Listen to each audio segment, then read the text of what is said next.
Lahir dengan nama Khadijah, anak pertama dari pasangan almarhum Abdul Azhari dan Ibu Khairani ini lebih dikenal dengan nama Ayu Azhari.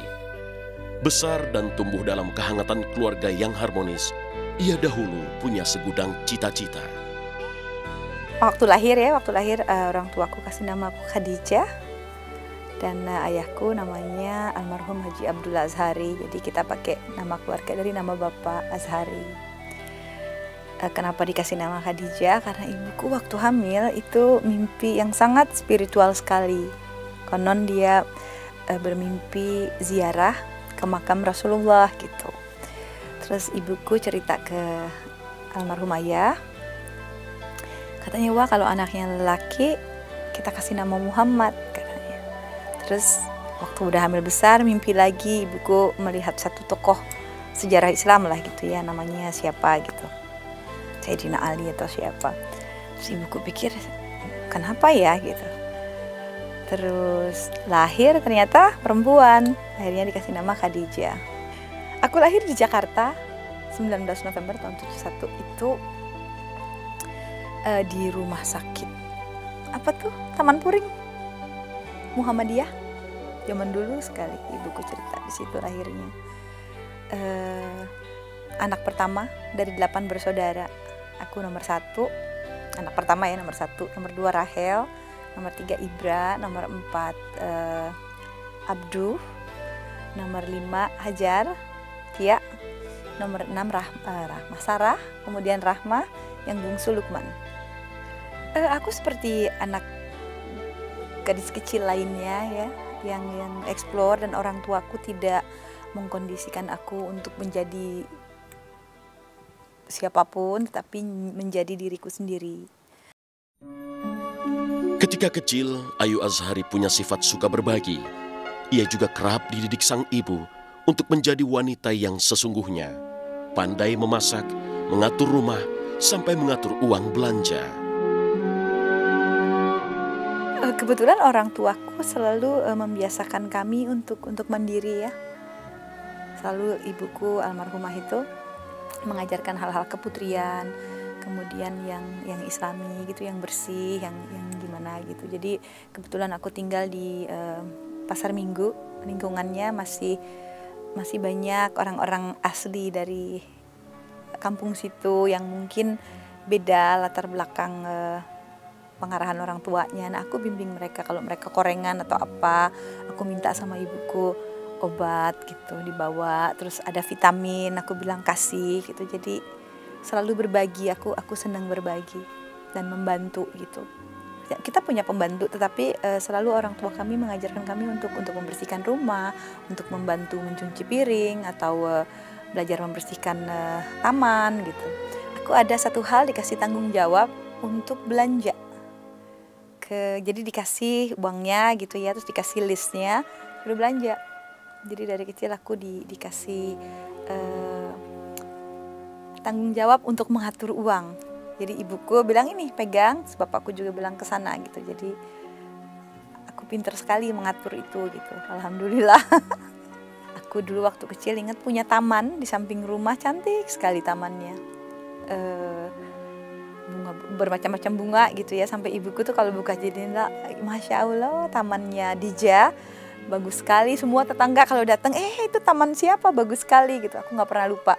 Sampai akhirnya kita punya adik kan tambah, jadi rumahnya harus dibesarin gitu ya, kamarnya nggak cukup, tamanku harus dibongkar. Aku sedih banget, tamannya hilang padahal setiap hari itu ada bunganya yang kuning, yang merah, kemudian ada pohon-pohon yang cantik lah gitu.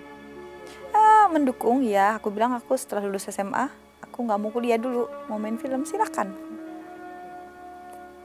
Sampai akhirnya aku menikah, ayahku juga nggak larang, silakan.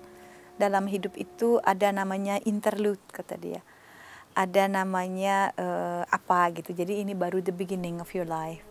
Terus waktu aku pisah juga aku menikah lagi, ini hanya interlude. Jadi sepertinya beliau udah tahu jalan hidupku akan kemana gitu. He's a wise man. Pernah jadi iklan satu produk t-shirt. besar sekali posternya di toko-toko itu. Tokonya ada di Duta Merlin, Gajah Mada, atau di mana di toko-toko gitu ya. Dulu kan mall belum banyak, jadi di outletnya itu ada foto aku besar sekali.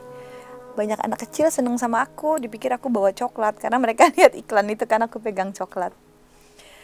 Waktu aku jadi berbarengan dengan banyak iklan-iklan gitu, ada filmku juga muncul. Aku ikut film pertama itu sama Toro Margen sama Meriam Bellina, tapi film itu keluarnya belakangan. Yang keluar duluan itu aku peran utamanya, judulnya Akibat Buah Terlarang, mainnya sama Chris Salam. Jadi ayahku bilang oke, boleh. Ditanya kamu mau nggak? Mau, nggak ngapa-ngapain, cuma datang ke studio kayak gini, dikasih baju, didandanin, suruh pegang coklat, smile, pulang dapat amplop ya kan. Kalau dulu kan belum bisa transfer, jadi dikasihnya di amplop. Aku hitung, uangnya banyak gitu. Jadi seneng, tapi itu pun orang tuaku yang megang.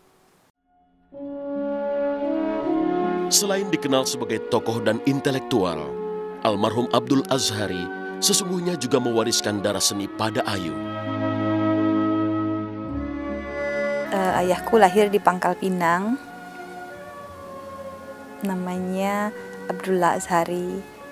Kemudian ibuku namanya Khairani dan lahir di Jakarta.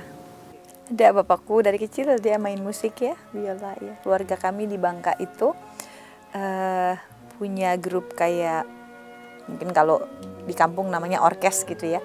Tapi sebenarnya kayak apa, untuk isi orkestra gitu gede. Jadi nenekku main akordeon, bapakku main biola, terus banyak orang-orang lain juga yang main di situ. Kakekku itu pemimpinnya gitu dari orkestra itu, biasanya main untuk bioskop film bisu katanya di Bangka. Tapi bapakku memang tidak serius untuk jadi profesinya. Bapakku memilih ikut di kemasyarakatan. Almarhum ayahku itu tokoh masyumi, dulu pernah menjadi asprinya tokoh masyumi M. Nasir, dan dia salah satu intelektual lah, dan tokoh pendiri MKGR juga. Pertama kali ada media yang nulis tentang aku kaget-kaget, kenapa aku begini gitu.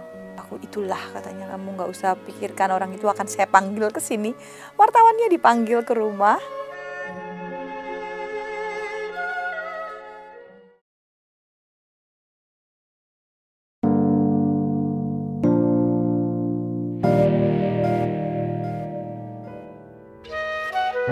Kalau sekarang Ayu Azhari punya nama besar di dunia hiburan tanah air, itulah balasan yang pantas ia dapat setelah ia jatuh bangun dididik tangan dingin teguh karya di dunia teater. Orang tuaku itu supportnya sangat-sangat berarti, dan support bener gitu loh untuk aku menjalani ini karir ya. Waktu aku ditawarin Teguh Karya main film, bapakku bilang harus ambil.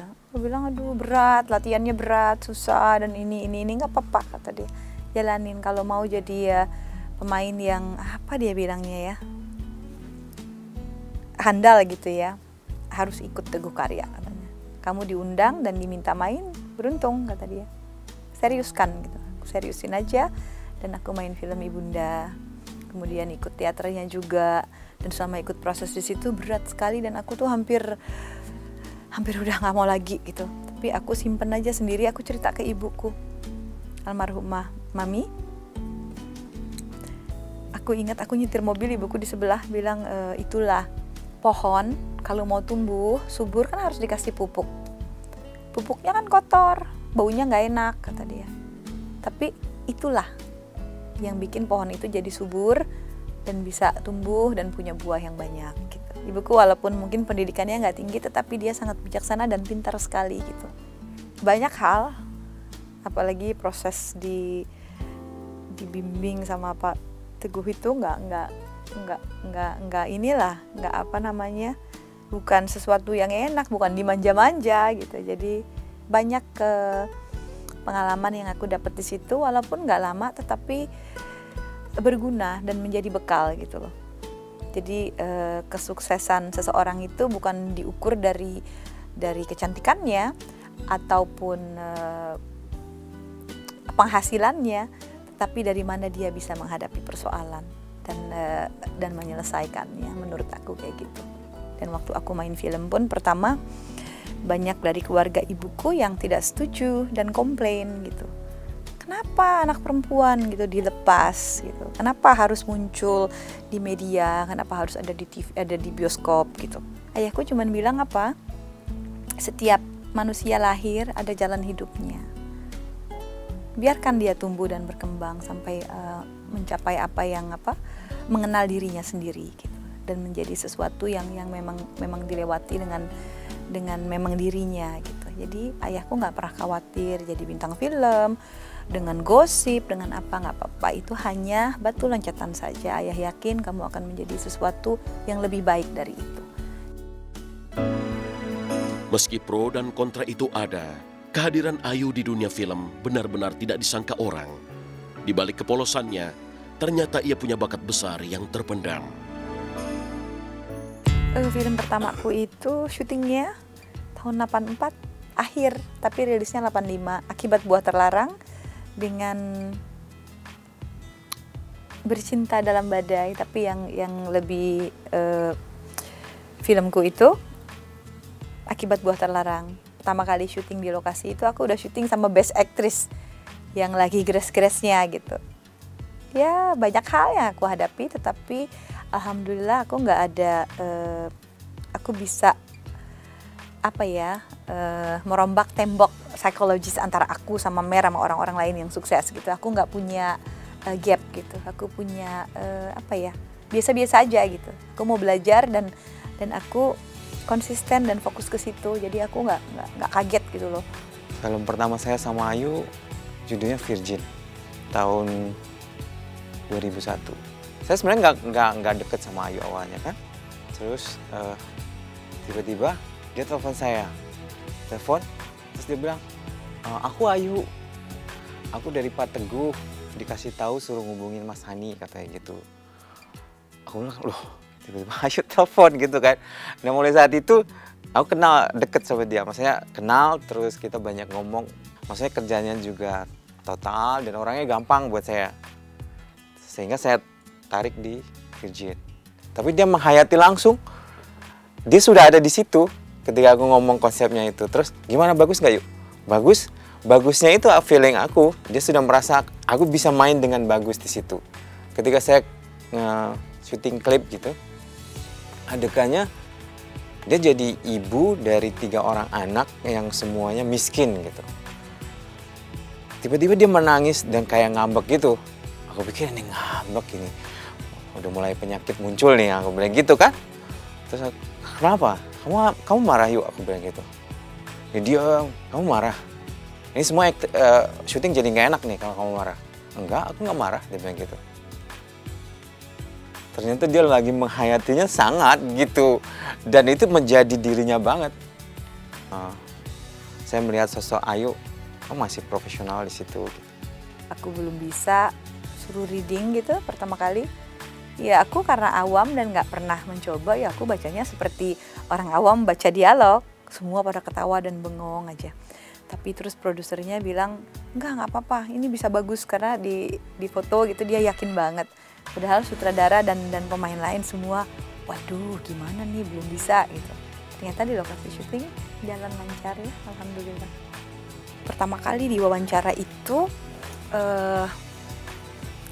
filmku diputar premier di ITB kampus.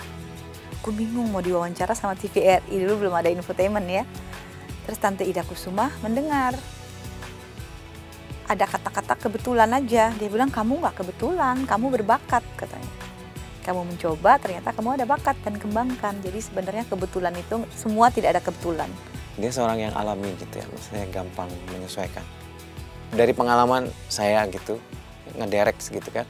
Saya melihat bahwa orang-orang yang temperamentalnya kuat, dengan range kesedihan dan kemarahannya tinggi, itu bagus tuh aktingnya. Dan Ayu punya itu, pengalaman hidupnya komplit. Buat aku, pengalaman hidup dia yang komplit itu dengan survive-nya dengan 6 anak itu, dengan perjalanan yang sangat panjang itu, pengalaman menjadi modal kuat buat Ayu untuk bisa ngelakuin apa aja. Dia mau nge-explore acting, dia sudah ngalamin semua kehidupannya gitu. Pertama kali ada media yang nulis tentang aku kaget-kaget, kenapa aku begini gitu. Di satu sisi pertama kali muncul gitu kan, ditulis, dipuji-puji, dipuja-puja, tiba-tiba ditulis lagi beritanya yang aku pikir, ayah, what is this gitu. Kata bapakku, itulah katanya, kamu nggak usah pikirkan, orang itu akan saya panggil ke sini. Wartawannya dipanggil ke rumah, dikasih tahu sama bapakku nggak bisa begini gitu. Adiknya ayah itu adalah salah satu wartawan senior, namanya almarhum Malik Mas. Kayaknya beliau juga banyak andil untuk mensupport aku untuk bisa berkomunikasi dengan teman-teman pers. Jadi beliau memberikan pengarahan ke aku itulah, jadi kamu harus pandai berkomunikasi dan memanage itu gitu loh. Jadi networking itu pun harus dijaga. Jadi dalam usia muda itu aku udah diperkenalkan ke PBI, diperkenalkan ke beberapa teman wartawan yang sering berkomunikasi gitu. Jadi kalau aku ada undangan, kalau aku ada selamatan film atau apa, aku punya teman-teman sendiri wartawan yang aku undang gitu. Seperti sahabatku nih, Om Endi bilang seorang bintang itu atau selebriti ya, kalau berita-berita yang baik-baiknya aja atau prestasinya atau apanya orang udah gak menarik lagi. Tapi kalau hal-hal yang pribadi diangkat, orang pengen lihat. Nah sementara aku kan nih baru nih di film, aku lihat, waduh kok segala rumahku diomongin, ibuku lah, inilah, apalah gitu. Ada tetangga ngomong bapakku galak kalau orang macam-macam digolok gitu kan. Aku kan malu ditulis kayak gitu. Jadi ternyata hal-hal kayak gitu menarik untuk orang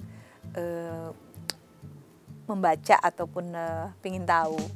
Nggak berhenti, udah sukses gitu terus berhenti, udah dapat piala citra misalnya atau penghargaan, berhenti. Nggak, aku terus belajar, terus melatih, karena untuk menjadi aktor ya atau pemain itu kan harus jaga, bukan hanya physically saja yang harus dijaga, tetapi juga spiritual dan intellectual gitu. Jadi attitude juga. Ayu complicated. Buat aku, dia nggak ada karakter satu gitu. Kita bisa melihat dia seorang ibu yang sangat baik. Di sisi lain kita bisa melihat dia seorang yang sangat temperamental.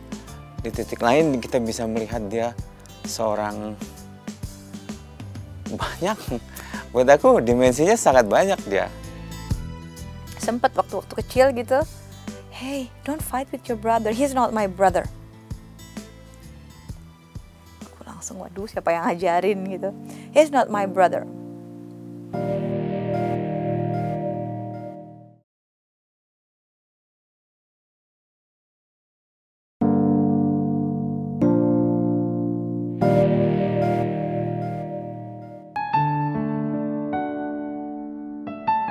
Sebagai anak pertama dari 8 bersaudara, Ayu Azhari diamanatkan tugas besar untuk menjaga adik-adiknya. Karirnya yang sukses di film setidaknya membuka hati mereka untuk mengikuti jejaknya di dunia hiburan. Tapi bagaimana dengan Ibra yang kini jadi perhatian khusus karena sebuah kasusnya? Dia beberapa hari yang lalu, dia bilang gak usah khawatir, aku tahu ini cuma cobaan. Ibaratnya tuh kalau dalam proses kehidupan ini tirakat lah, aku diingetin mungkin ada sesuatu yang harus aku benahi, kata Ibra.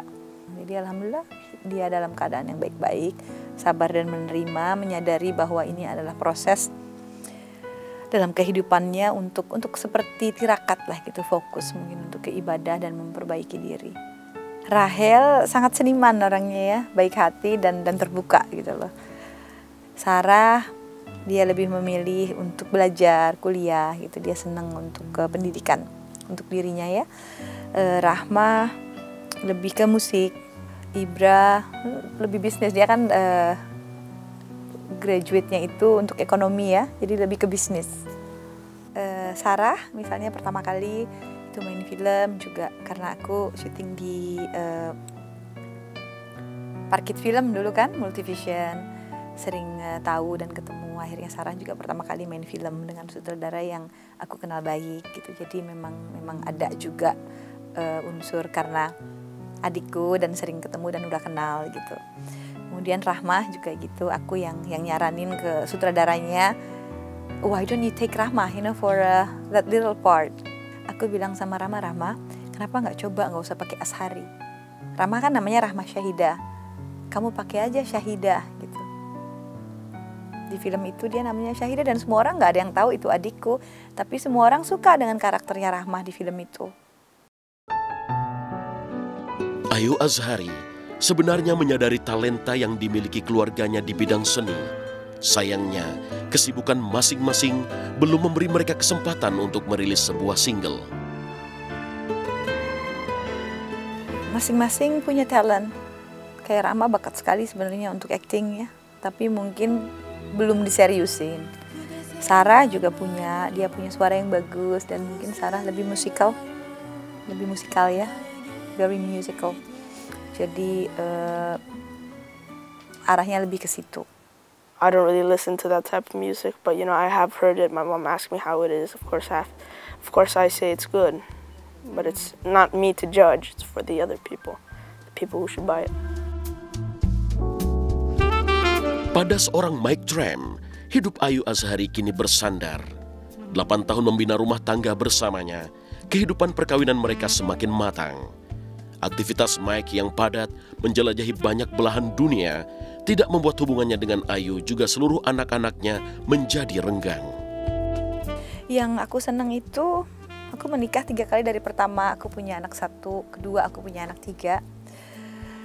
Aku bisa menyatukan mereka untuk merasa bahwa mereka adik kakak gitu.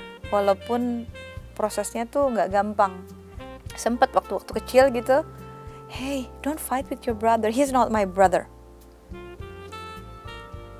Aku langsung, waduh, siapa yang ngajarin gitu.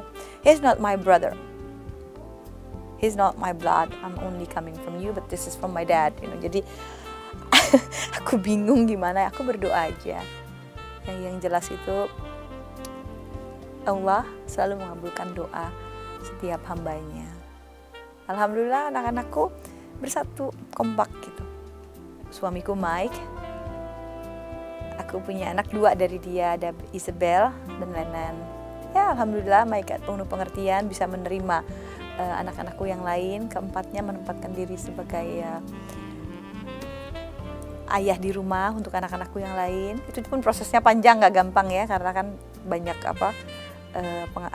influence dari pihak-pihak lain juga. Tapi alhamdulillah sekarang ini semuanya clear dan bisa untuk adjust. Udah jodoh mungkin ya, ketemunya itu aku nggak berniat untuk jadi istrinya atau apa, cuma persahabatan aja. Karena sering ketemu terus dia mungkin melihat aku tuh kayak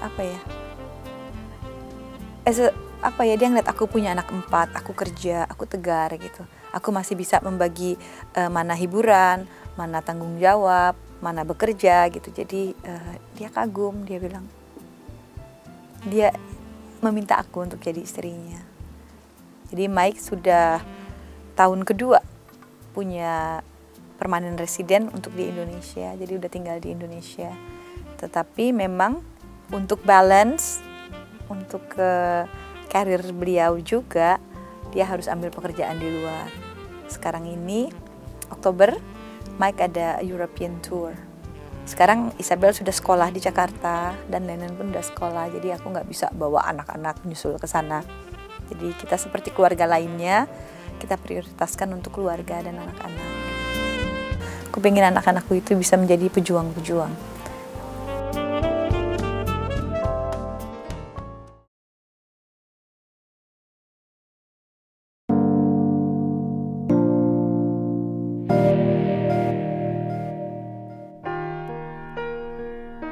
Diberi karunia 6 orang anak dari 3 suami yang berbeda, ternyata Ayu Azhari mampu menyatukan keluarga besar dalam pelukannya. Sifat dan karakter setiap anak yang sungguh unik, dari usia balita hingga remaja, menjadi tantangan baginya.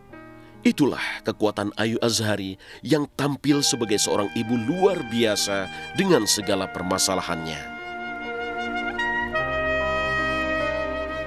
dia Axel sekarang jadi musician juga, penyanyi ya, performer. Aku udah lihat dia mau rilis album.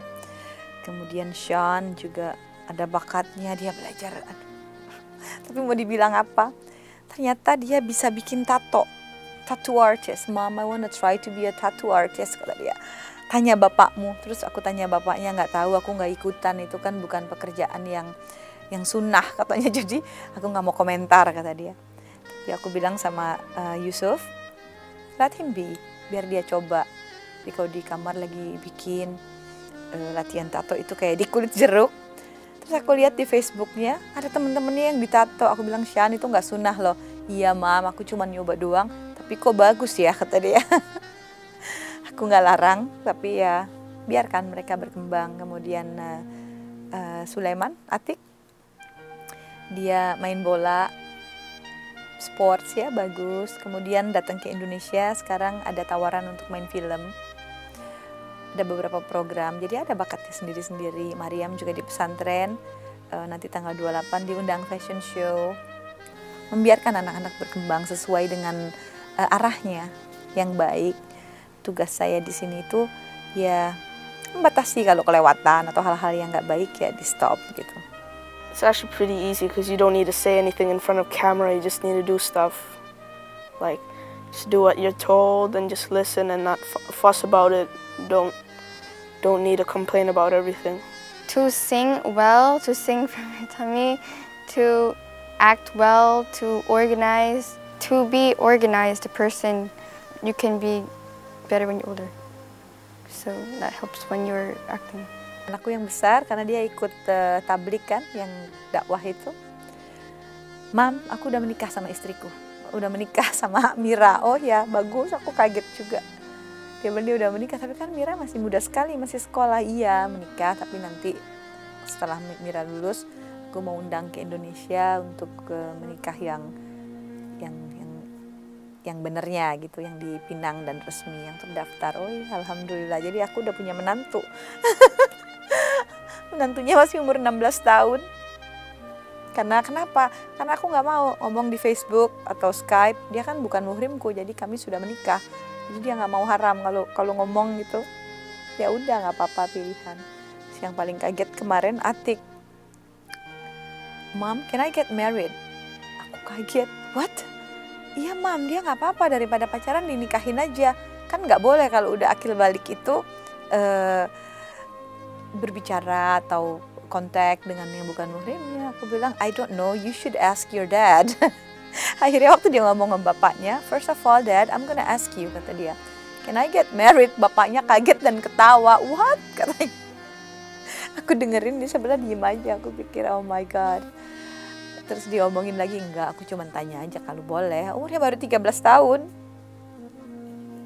Aku menginginkan mereka menjadi dirinya, menjadi yang terbaik terbaik dari dirinya, yang mereka senang dan bisa melewati hidup ini tidak dengan penderitaan.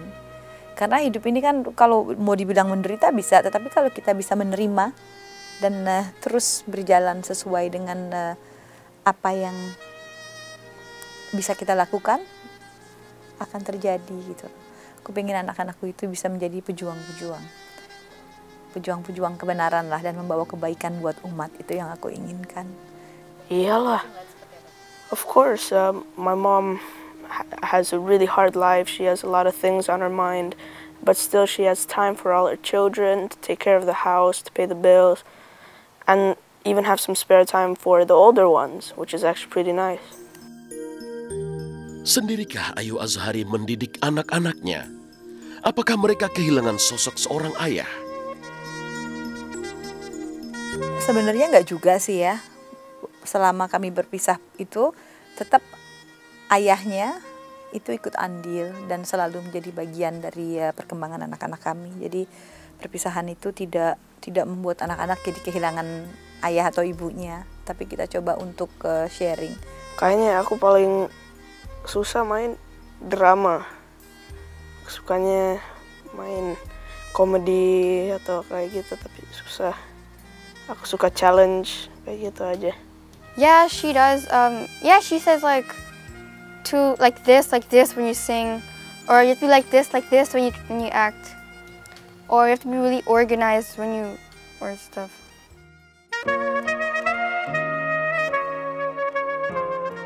Dua kali menjalani kegagalan dalam rumah tangga, Ayu Azhari banyak belajar untuk bersikap bijak pada pandangan orang tentang dirinya. Tak mudah menemukan pendamping hidup, apalagi statusnya sebagai wanita dengan banyak anak. Itu kebetulan aja orang melihatnya kayak gitu, tetapi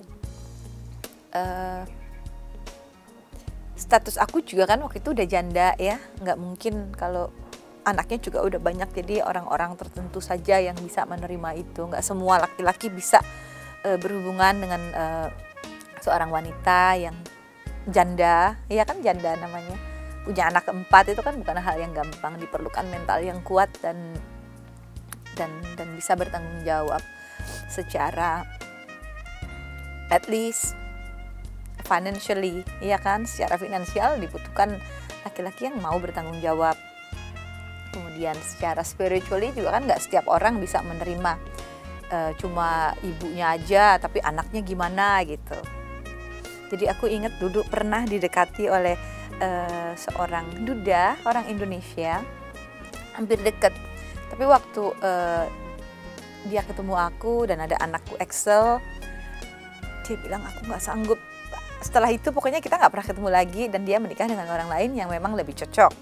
Jadi memang nggak mudah untuk menikahi seorang perempuan yang udah punya anak gitu, karena paling tidak kalau anak masih di bawah umur itu kan yang ngurus ibunya. Kalau dia menikah lagi dengan laki-laki lain itu kan bukan anaknya. Jadi diperlukan mental seorang laki-laki yang kuat dan mau menerima bukan hanya ibunya tetapi juga anaknya gitu. Buat aku dalam hidup itu, aku ingat omongan ayahku. Aku pernah disenengin sama orang yang udah lebih dewasa dan sukses dan kaya raya. Ayahku bilang jangan tergiur. Yang namanya manusia itu seperti hari.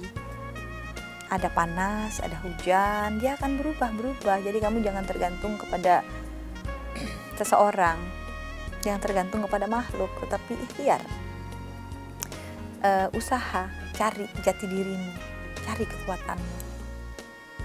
Nah, lakukan apa yang kamu senang gitu dengan kecintaan. Alhamdulillah aku ikutin itu, aku jalanin sampai sekarang aku masih eksis. Walaupun banyak rintangan, kegagalan, pengunduran, aku hadapi aja, ada hal lain yang bisa aku kerjakan, selalu ada. Satu lagi pembelajaran penting diambil hikmahnya oleh Ayu Azhari. Salah paham yang terjadi antara ibu dan anaknya itu kini telah selesai. Bahkan setelah kejadian itu, hubungan Ayu dan anak-anaknya menjadi semakin dekat. Itu kan anak-anak lagi mencoba. Setiap anak itu kan punya masa. Buat aku itu karena ada pihak lain yang tidak memberikan guidance, tanda kutip, yang benar. Antara ibu dan anak itu kan persoalan keluarga, ya kan? Kalau sampai ditarik ke ranah publik, ya kan, berarti kan ada unsur hal-hal yang sifatnya mungkin aku nggak bisa kasih komentar apa-apa, mungkin Anda bisa melihat sendiri. Itu kan persoalan keluarga yang bisa dimusyawarahkan. Buktinya sampai sekarang persoalan itu nggak pernah sampai ke ranah hukum ataupun ke pengadilan. Mungkin juga mau mengambil unsur kesempatan, nggak apa-apa, mereka sudah lakukan itu dan aku maafkan, aku terima.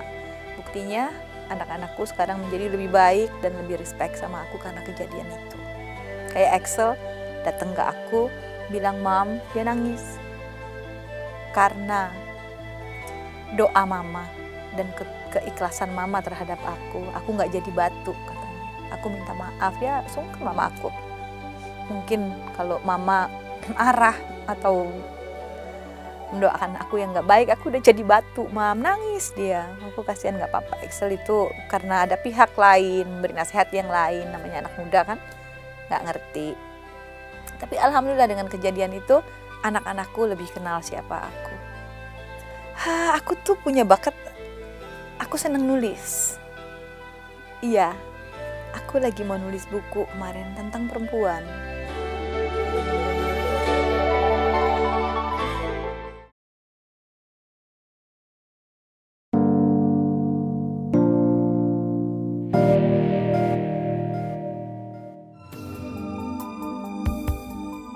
Apa kabar Ayu Azhari kini? Apakah ia punya kegiatan baru di luar padat waktunya sebagai ibu rumah tangga? Aku tuh punya bakat, aku seneng nulis. Iya, aku lagi mau nulis buku kemarin tentang perempuan. Tentang perempuan, satu tokoh yang misalnya ibu negara, Bu Ani. Selama periode Bu Ani mendampingi Pak SBY sebagai ibu negara, banyak hal-hal yang positif.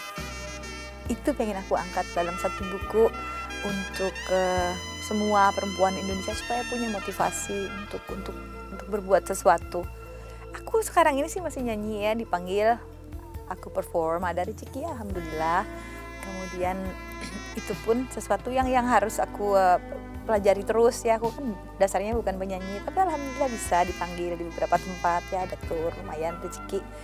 Dan aku jalanin aja. Jadi yang penting usiaku sekarang ini adalah usia untuk fight, untuk mempersiapkan. Karena nanti kalau udah 10 tahun ke depan, memasuki usia 50 itu adalah udah tafakur. Aku suka terakhir dia bisa minta maaf ketika salah. Itu buat aku sangat kemajuan besar gitu. Maksudnya ketika dulu misalnya agak salah, dia akan membalas dengan argumentasi yang sekian banyak gitu. Tapi terakhir ini aku merasa ketika salah dia langsung bisa minta maaf. Buat aku oke gitu. Tapi aku tahu dia ngadepin persoalan hidupnya, dia ngadepin dengan senyum loh. Gak pernah lihat Ayu nggak senyum menurut aku. Dia selalu tersenyum, selalu optimis. Nama anak itu buat aku simbol kekuatannya gitu. Nggak pernah mengeluh loh dia. Bagaimana dengan dunia politik yang dulu pernah ia geluti? Itu panggilan ya. Panggilan, kebetulan ada yang meminta, dan itu panggilan bahwa di Sukabumi waktu itu ada yang meminta aku untuk mendampingi menjadi bupati. Aku wakilnya. Aku jalanin, aku ikutin prosesnya dan aku belajar banyak. Ternyata untuk ke dunia politik buat aku terlalu berat. Terlalu beratnya itu banyak hal-hal yang kurang pas dan sreg buat aku. Untuk mengabdi itu mungkin untuk aku nggak harus masuk ke birokrasi. Karena belum siap. Banyak hal yang harus dipelajari dan harus dikorbankan. Aku lebih sekarang ini banyak yang harus aku fokuskan di rumah untuk anak-anakku. Aku harus fokus mensupport bagaimana anakku yang besar bisa memulai karirnya. Kemudian bagaimana mendampingi Mariam yang udah mulai dewasa. Dia anak gadisku ya sekarang ini. Ada Isabel, ada Lennon. Jadi anak yang aku punya itu dari umur balita sampai dewasa. Jadi semuanya harus aku awasi.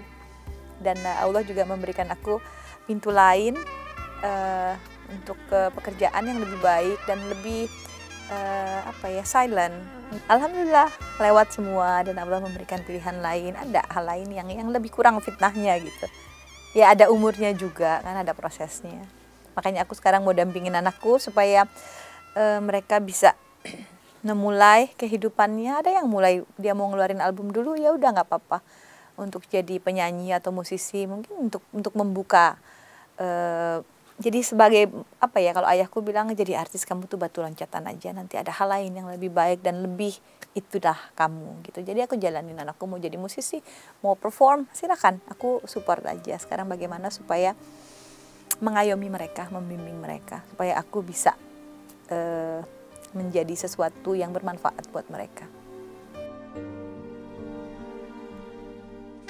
Pada akhirnya hanya kepada Sang Robbi semua bermuara. Permohonannya untuk selalu diberi kekuatan, menjaga anak-anak, keluarga, dan mengatasi segala persoalan hidup, ia kembalikan pada Allah semata. Aku ini orangnya lemah sekali dan aku cuma bisa mengadu kan aku orang Islam ya, agamaku itu aku ke Allah aja. Aku langsung minta tolong, oh Tuhan ya Allah please help me, I don't know what to do. Alhamdulillah nanti jalannya terbuka. Kalau aku udah panik banget, aku wudhu, aku sholat. Kadang-kadang aku bisa nggak keluar rumah, udah cuman di rumah aja, aku cuman tawadu aja, mohon diberikan jalan keluar yang baik. Cara dia hidup, cara dia survive hidup, itu seniman menurut aku. Ketika ada konsep yang bagus dan dia merasa senang, dia nggak pengen konsep ini dikurangin. Dia akan cariin uang untuk bisa gitu. Dia kejaran pencapaian. Ada kejujuran, keberanian ngomong apa adanya. Ayu banget. Aku selalu minta petunjuk, minta nasihat. Dari situ walaupun nggak ada jawaban, tetapi ada doa. Jadi aku melihat Ayu Azhari itu, melihat diriku adalah orang yang minta didoain sama semua orang untuk bagaimana aku supaya punya kekuatan. Jadi aku nggak bisa sendirian. Aku selalu harus meminta bantuan dari orang-orang yang lebih dewasa, dari orang-orang yang lebih sabar, dari orang-orang yang lebih ilmunya lebih banyak untuk minta support. Apakah itu dalam bentuk sharing ataupun doa atau apapun saja.